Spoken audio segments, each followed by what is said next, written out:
تو میں نے اس سے پوچھا، ناصرہ تم نے بابا جان کو بتا کیوں نہ دیا کہ میں کیوں رو رہی ہوں؟ کہنے لگی، تم میرے تایا کی بیٹی ہو اور میں نہیں چاہتی کہ وہ تمہیں یا ابرار کو مار ڈالیں۔ میری شادی میں 4 ماہ رہ گئے تھے اور مسئلہ جو کا تو برقرار تھا۔ جب وہ آتا میں اس پر غصہ اتارتی۔ تنگ آ کر اس نے کہا، ایک ہی راستہ ہے کہ ہم مرضی کی شادی کر لیں۔ اگر تم ایسی شادی پر تیار ہو تو چلو نکاح کر لیتے ہیں۔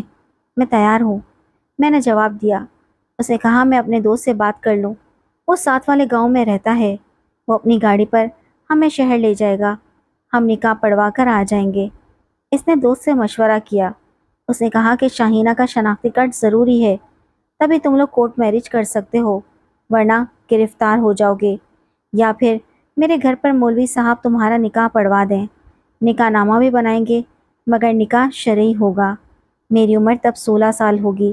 ان دنوں شناختی کارڈ بننے کا سلسلہ شروع ہو چکا تھا، لہٰذا میں نے شرعی نکاح پر رضامندی دے دی، یہ سوچے سمجھے بغیر کہ اس کے بعد کیا ہوگا۔ بہرحال میں نے ناصرہ سے کہا کہ تم کسی کو مت بتانا، میں تھوڑی دیر کے لیے اپنی سہیلی کے گھر جا رہی ہوں۔ اس کے تو وہم و گمان میں بھی نہیں تھا کہ میں کیا کرنے جا رہی ہوں۔ ہمارے گاؤں سے دوسرے گاؤں کا رستہ 1 گھنٹے کا تھا۔ ہم صبح سویرے نکلے۔ میں نے کھیتوں میں جا کر ایک جگہ درختوں کے گھنے جھنڈ میں چھپ کر برقع اوڑھا اور سڑک پر آ گئی۔ وہاں گاڑی کھڑی تھی۔ ابرار کے دوست نے اپنے دوست اور دوست کے گھر میں نکاح کا انتظام کیا تھا۔ وہ شادی شدہ تھا۔ گھر میں اس کی بیوی کی 2-3 رشتہ دار عورتیں بھی موجود تھیں۔ اس کے بھائی گواہ بنائے گئے اور نکاح ہو گیا، جیسے گڑے گڑیا کا کھیل ہو۔ واقعی یہ گڈے گڑیا کا کھیل تھا۔ نکاح ہوا اسی شخص کا قریبی رشتہ دار تھا۔ میزبان نے کہا تھا کہ یہ میری چچا زاد یتیم لڑکی ہے، میں اس کا والی ہوں۔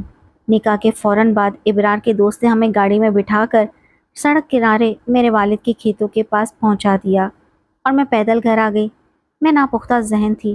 نکاح کا کاغذ مل گیا تو سمجھ لیا کہ اب میں ابرار کی بیوی ہوں، اب جینا مرنا اس کے ساتھ ہے۔ کوئی شادی پر مجبور کرے گا تو بتا دوں گی کہ شادی ہو چکی ہے۔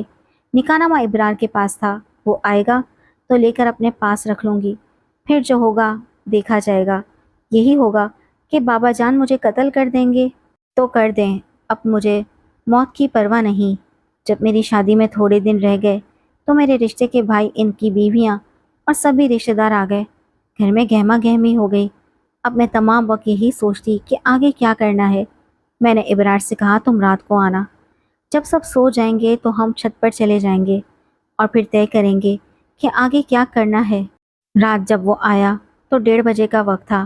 سردیاں تھیں، سب کمرے میں سوئے ہوئے تھے۔ مجھے علم نہ تھا کہ چچی جاگ رہی ہیں یا کھٹکے پر ان کی آنکھ کھلی ہوگی۔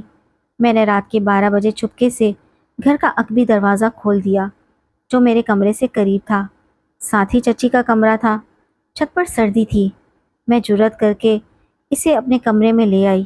ہم بیٹھے باتیں کر رہے تھے کہ دبے قدموں چچی آ گئیں۔ اسی وقت ابرار جانے کو اٹھ کھڑا ہوا۔ تبھی انہوں نے غصے سے کہا، ابرار اس وقت کہاں جا رہے ہو؟ یہیں سو جاؤ، صبح چلے جانا۔ میں نے ان کے طعنے کی کوئی پرواہ نہ کی۔ صبح وہ کہنے لگیں کہ جوان لڑکی کو یوں رات کے وقت کسی غیر شخص سے نہ ملنا چاہیے۔ میں تمہاری ماں کی طرح ہوں، تبھی لب سیے ہوئے ہوں۔ میں خاموش ہو گئی۔ دل میں یہی اندیشہ تھا کہ ابرار جو بات طے کر گیا ہے وہ ہو پاتی ہے یا نہیں۔ اس کو میں نے راضی کیا تھا کہ وہ اپنے باپ کو نکاح سے باخبر کر دے تاکہ وہ میرے والد کو آگاہ کر دیں کہ بچوں نے یہ قدم از خود اٹھا لیا ہے اور اب نکاح پر نکاح کسی طرح جائز نہیں ہے۔ ایک دن بعد وہ آیا۔ وہ ریوڑی میں کھڑا تھا۔ ایک بچے نے آ کر مجھے بتایا تو میں جلدی سے گئی۔ وہ بولا، میرا فی الحال اس وقت اندر آنا ٹھیک نہیں، یہیں پر میری بات سن لو۔ تمہارے چچا والے شادی کی تیاری مکمل کر چکے ہیں۔ تمہاری چچی شاید دولت اور جائیداد کی لالچ کی وجہ سے رشتہ چھوڑنے پر آمادہ نہیں ہے۔ ہم نے نکاح نامہ دکھایا، تب بھی ان کو غیرت نہیں آئے گی، اور میرا باپ تو اس بات کو سن کر ہی کانوں پر ہاتھ دھرتا ہے۔ اس نے کہا ہے کہ یہ ناممکن بات ہے، اس کو کوئی تسلیم نہ کرے گا۔ وہ تمہارے بابا جان سے بات کرنے پر راضی نہیں، بلکہ اس نے سامان باندھ لیا ہے تاکہ ہم فوراً اس بستی کو چھوڑ کر کہیں اور چلے جائیں۔ یہ دیکھو، میرے باپ نے میری کمر اور پیٹھ پر ڈنڈے مارے ہیں۔ یہ کہہ کر اس نے اپنی پشت دکھائی جس پر ڈنڈوں کے نشان تھے۔ کہنے لگا، میں تو سہ گیا، تم نہ سہ سکو گی تو پھر گھر سے بھاگ چلتے۔ میں نے کہا، گھر سے بھاگ کر کہاں جائیں گے؟ تمہارے والد ہمیں ڈھونڈ لیں گے۔ میرا بوڑھا باپ، ماں، بہن، بھائی سب جیل میں بند کر دیے جائیں گے۔ ہم اپنی مرضی سے نہیں جی سکتے، اپنی خوشی سے شادی نہیں کر سکتے۔ ہم مجبور لوگ ہیں۔ تم یہ حقیقت مان لو، ابا نے مجھے بڑی کراکری مار مار کر سب کچھ اچھی طرح سمجھا دیا ہے۔ تم تو ابا کی مار سے ڈر گئے ہو۔ نہیں، میں تمہارے انجام سے ڈرتا ہوں۔ تمہاری زندگی مجھے عزیز ہے، میں تمہاری خیر چاہتا ہوں۔ میں ایسی مجبور زندگی جی کر کیا کروں گی؟ مجھے دو نکاح نامہ، میں خود اپنے بابا جان سے بات کروں گی، وہ مجھ سے بہت محبت کرتے ہیں، میں ان کو منا لوں گی۔ تمہارا خیال غلط ہے۔ میرے ابا نے کہا کہ شاہینہ سے کہو اپنے باپ کی عزت سے نہ کھلے۔ پھر اس نے نکاح کے کاغذات جیب سے نکالے اور مجھے دینے کے بجائے پھاڑ ڈالے اور کہا یہ ٹکڑے بھی جلا دو۔ ہم اب اس بستی سے جا رہے ہیں، ہمیشہ کے لیے۔ یہی میرے ابا کا فیصلہ ہے۔ یہ کہہ کر وہ چلا گیا۔ وہ چلتے ہوئے لنگڑا رہا تھا۔ وہ تو چلا گیا، لیکن میری دنیا لٹ گئی۔ میں اس کی بزدلی پر آنسو بہا کر رہ گئی۔ اس نے جاتے ہوئے کہا تھا کہ جو دکھ ملے برداشت کر لینا، کیونکہ میں تمہاری زندگی سے ہمیشہ کے لیے جا رہا ہوں، لوٹ کر نہیں آؤں گا۔ ہم ان کے نوکر ہیں، ان کے غضب کا مقابلہ نہیں کر سکتے۔ اس کے بعد میں نے اپنے خوابوں کا گلا گھونٹ لیا، اور کیا کر سکتی تھی؟ میری شادی چچا زاد سے ہو گئی۔